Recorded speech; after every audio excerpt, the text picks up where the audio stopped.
अस्सलामुअलैकुम वरहमतुल्लाहि वबरकातुहू। नाज़रीन किराम, बहुत सारे हमारे सब्सक्राइबर दोस्त अहबाब ये इंतज़ार कर रहे हैं कि आखिर आज क्या फैसला हुआ, कितने वोट पड़े। इंशाअल्लाह तबारक तआला आज मैं सारी बातें आपको बताऊंगा। एक काम कीजिए, सबसे पहले आप ये देखिए कि सदन में, पार्लियामेंट में मुहिब्बुल्लाह नदवी और शेर बबर असदुद्दीन ओवैसी कि मैं वाहिद आदमी हूं इस सदन में जिसमें वन मैन कमेटी आपके द्वारा बनाई गई सरकार के, और मैं उसमें पेश हुआ 123 प्रॉपर्टी में।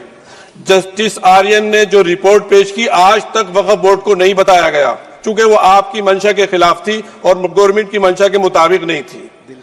123 प्रॉपर्टी में जब मंशा के खिलाफ हमारे नहीं आई, मंशा के मुताबिक नहीं आई, तो हमने 2 मैन कमेटी बनाई और 2 मैन कमेटी ने भी कोई रिपोर्ट वक्फ बोर्ड को नहीं दी, जबकि वक्फ एक्ट जो है 1995 जो है वो पार्लियामेंट से पास शुदा है कि हम पार्लियामेंट के जो एहतराम है उसका नहीं कर रहे, उसके हुकूक का।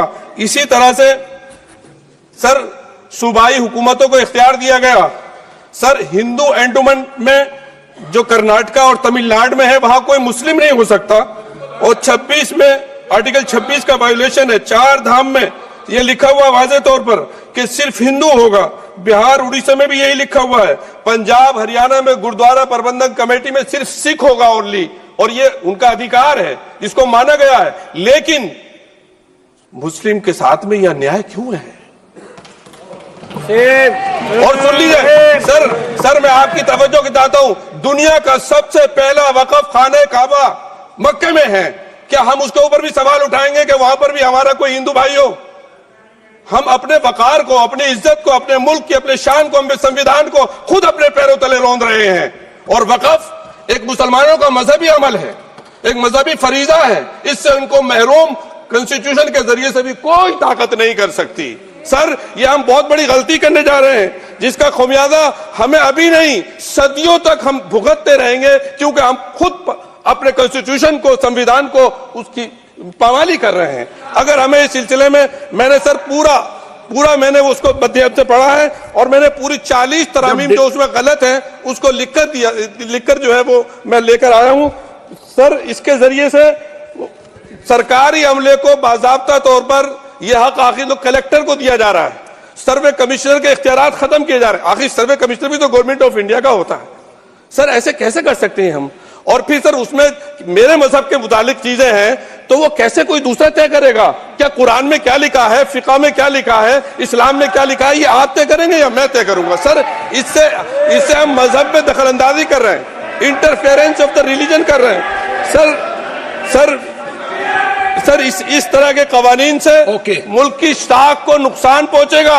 कॉन्स्टिट्यूशन की स्पिरिट हम खत्म कर देंगे, और अगर ये होगा तो कोई भी अकलियत, कोई भी माइनॉरिटी अपने आप को हिंदुस्तान में सेफ नहीं करेगी। पिछले दिनों सिखों के साथ भी ये हुआ, और कुछ ईसाई भाइयों के साथ भी इस तरह के वाकयात हुए हैं, जिसकी वजह से सब लोग अपने आप को असहाय महसूस कर रहे हैं। 10 साल से जो मुल्क में माइनॉरिटीज के साथ, उनके हुकूक के साथ, उनके रिलीजन फ्रीडम के साथ जो खिलवाड़ किया जा रहा है, उससे रूह कांप जाती है। और ऐसा महसूस होता है कहीं ऐसा ना हो कि जनता इन हुकूक के लिए, कॉन्स्टिट्यूशन को बचाने के लिए। आप दुश्मन है मुसलमानों के, उसका सबूत ये बिल है। गवर्नमेंट कह रहे हैं कि हम महिलाओं को दे रहे हैं।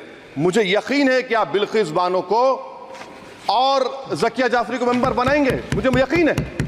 मैं आपसे जानना चाह रहा हूं सर कि ये जो आप बिल ला रहे हैं, आप देश को बांटने का काम कर रहे हैं, जोड़ने का काम नहीं कर रहे हैं। आप दुश्मन है मुसलमानों के, उसका सबूत ये बिल है। जब आपने ये सुन लिया तो आपको ये एहसास हो गया होगा कि अल्हम्दुलिल्लाह हम और आप यानी अवाम जमीनी सतह पर काम कर रहे हैं, और हमारे लीडरान अल्हम्दुलिल्लाह सदन में, पार्लियामेंट में भी धूम मचा रहे हैं, और हर मुमकिन कोशिश कर रहे हैं कि चाहे कुछ भी हो जाए हम इस बिल को पास होने नहीं देंगे, क्योंकि ये हमारी जमीन है, हमारे आबाओ अजदाद ने इसे वक्फ किया है। हम इस जमीन में किसी और को घुसने के लिए नहीं देंगे। नाज़रीन इकराम, देखिए आज जुमा का दिन, यानी जुमा की नमाज से पहले का जो डेटा निकल कर आया है, अल्हम्दुलिल्लाह बड़ी खुशी की बात है कि 2 करोड़ 14 लाख वोट पढ़ चुके हैं, अवाम अपनी राय का इजहार कर चुके हैं कि हम इस बिल के खिलाफ है। ये जुमा से पहले का डेटा है, 2,14,00,000,